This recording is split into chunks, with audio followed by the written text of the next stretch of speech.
Assalamualaikum warahmatullahi wabarakatuh. Hai teman-teman, bertemu lagi dengan Bu Zahra di pelajaran IPS. Kali ini kita akan membahas mengenai interaksi manusia. Apa ya yang dimaksud dengan interaksi manusia? Apakah kegiatan kita di rumah, di sekolah, dan di sekitar tempat tinggal kita bisa disebut dengan interaksi manusia? Nanti kita cari tahu ya. Sekarang teman-teman boleh menonton videonya dulu. Selamat menyimak. Interaksi manusia adalah hubungan timbal balik antara manusia dengan segala sesuatu yang ada di sekitarnya. Kenapa ya manusia melakukan interaksi?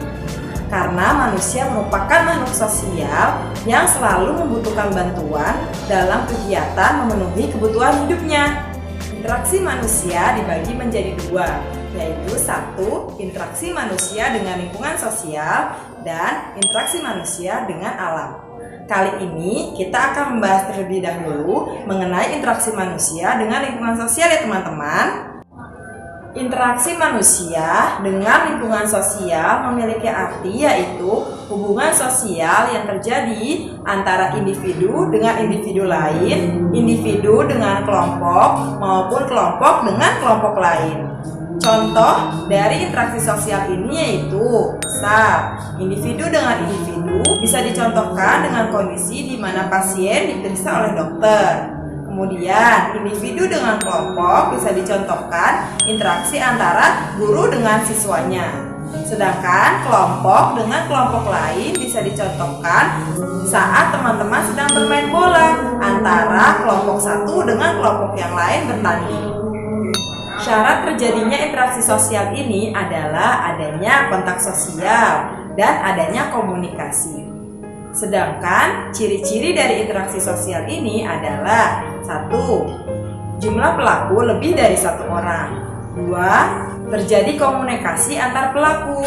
3. Mempunyai maksud dan tujuan yang jelas. Jadi, jika teman-teman berpapasan dengan seseorang di jalan tanpa adanya komunikasi, maka itu tidak bisa disebut sebagai interaksi. Tapi, jika teman-teman bertemu dengan seseorang di jalan, kemudian menganggukkan kepala atau tersenyum, bahkan bertanya atau berbicara sesuatu kepada lawan bicara, maka itu namanya telah terjadi interaksi. Interaksi sosial ini memiliki beberapa tujuan, yaitu 1. Untuk mendapatkan sumber daya alam, dan 2. Untuk memenuhi kebutuhan hidup. Lingkungan interaksi sosial ada 3 teman-teman, yaitu lingkungan keluarga, lingkungan sekolah, dan lingkungan masyarakat. Nah, sekarang teman-teman boleh melihat gambar di samping. Gambar di samping merupakan contoh dari aktivitas interaksi teman-teman di rumah bersama keluarga. Interaksi dalam keluarga bisa terjadi saat teman-teman membantu ayah bunda, kemudian bermain bersama, ataupun meminta ayah bunda untuk mendampingi teman-teman saat belajar. Bisa membuat interaksi dalam keluarga itu bisa terjadi teman-teman. Nah, selanjutnya adalah gambar di samping. Gambar di samping merupakan contoh aktivitas teman-teman saat berada di sekolah. Seperti ketika teman-teman bermain bersama teman-teman, kemudian belajar kelompok di kelas, belajar bersama para fasilitator, ataupun mengobrol dan bercengkrama dengan teman-teman lainnya. Telah terjadi interaksi sosial antara teman-teman di lingkungan sekolah. Nah, sekarang teman-teman boleh melihat di atas Bu Zahra ada gambar yang menunjukkan interaksi sosial yang terjadi di masyarakat. Salah satunya adalah saat lingkungan teman-teman mengadakan acara kerja bakti. Nah, di sana telah terjadi interaksi sosial. Ada satu lagi nih teman-teman, contohnya. Pernah tidak sih teman-teman pergi berbelanja atau membantu ayah bunda pergi berbelanja ke pasar atau swalayan? Pernah ya?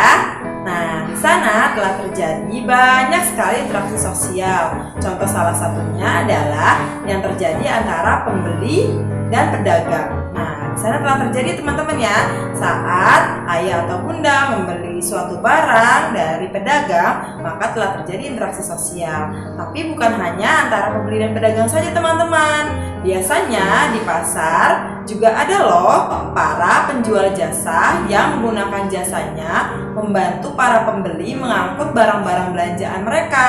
Nah, itu juga bisa terjadi interaksi di sana ya teman-teman. Bagaimana ya jika interaksi sosial ini tidak terjadi?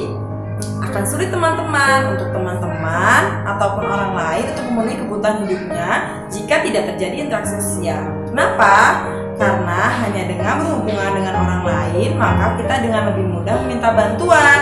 Misal, tidak mungkin kan ya teman-teman kita memproduksi barang dari awal sampai akhir bisa kita santap dan kita pakai sendirian ya teman-teman ya. Pasti ada jasa dari orang lain di sana, dari makanan yang kita bisa makan, dari pakaian yang bisa kita pakai, pasti ada jasa orang lain di sana. Sehingga kita mau tidak mau pasti membutuhkan bantuan orang lain untuk memenuhi kebutuhan kita sebagai makhluk hidup. Melihat betapa pentingnya interaksi ini, maka seharusnya kita sebagai manusia bisa lebih memperlakukan orang lain dengan lebih baik lagi ya teman-teman. Karena satu sama lain kita pasti saling membutuhkan. Nah, teman-teman sudah menonton videonya.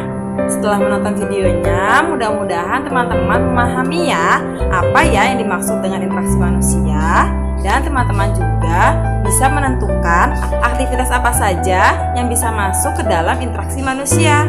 Oke teman-teman, setelah ini lebih baik lagi ya kita berinteraksi dengan orang lain karena sudah memahami betapa pentingnya interaksi manusia yang terjadi di antara kita. Oke teman-teman, selamat bertemu kembali di video selanjutnya. Wassalamualaikum warahmatullahi wabarakatuh.